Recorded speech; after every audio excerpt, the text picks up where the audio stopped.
Alien Isolation, one of my favorite games of the new generation. And for this channel, I wanted to go ahead and give you a review on that.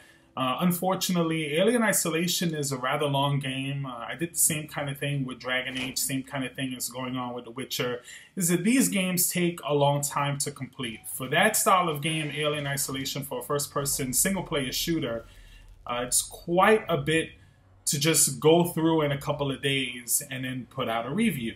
By the time I would have been able to put out a review, I'm a very small YouTube channel. I'm not like IGN or Polygon or any these YouTube channels that get the games early and they get a review copy and they're able to give you a review before the game comes out. So for me, with all the opinions and all of that, it just really didn't make sense for me to give you a review of the game a month after it comes out, or even a week after it comes out. By that time, you can probably see 100 different opinions on it.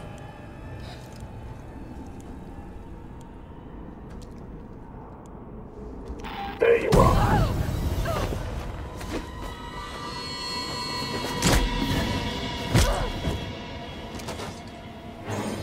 So some time has passed, and Alien Isolation really is considered like an older game now, but I want to recommend it because it was one of my favorite games, and it didn't really get the credit that it should have, because I think there were a couple of issues as far as frame rate is concerned. It didn't ruin the game by any means, but I do think that the Xbox One and PS4 versions did have a couple of issues here and there. And also, a lot of the reviews didn't like the game, I think, because of the length and the difficulty, which for me isn't a problem. I think for most real gamers, it's not a problem. But let's get into the game real quick. This is just a recommendation. It's not a review. My review, had I given it a score, it would have been 9.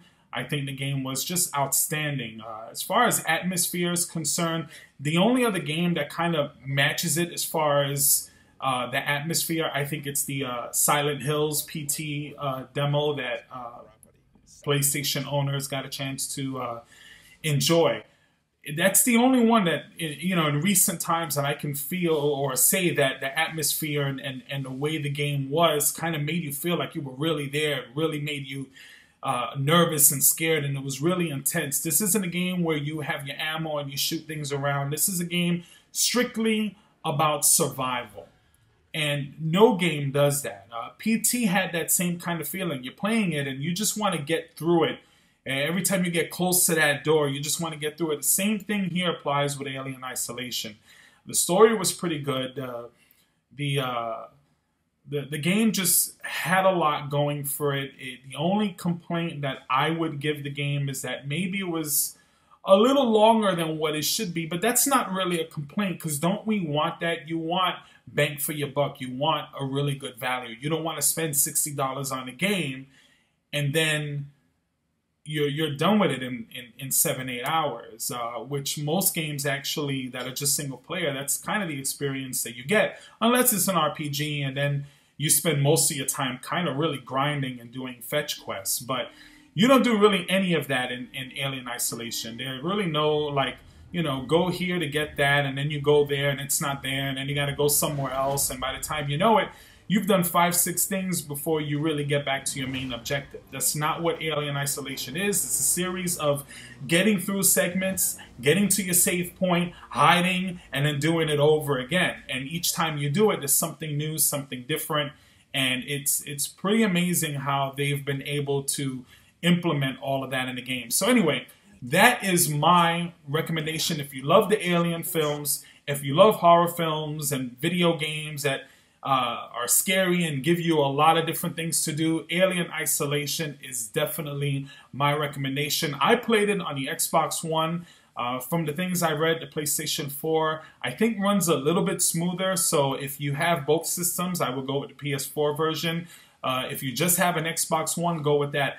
I did get to see the 360 version played, and graphically, it's not up to par with the other versions. And same thing with the PS3. They look pretty terrible. I guess for last generation consoles, they look okay, but if you really want the experience, really feel like you're in the alien world, I would definitely go with the next gen versions or the current gen versions. Anyway, thank you for watching.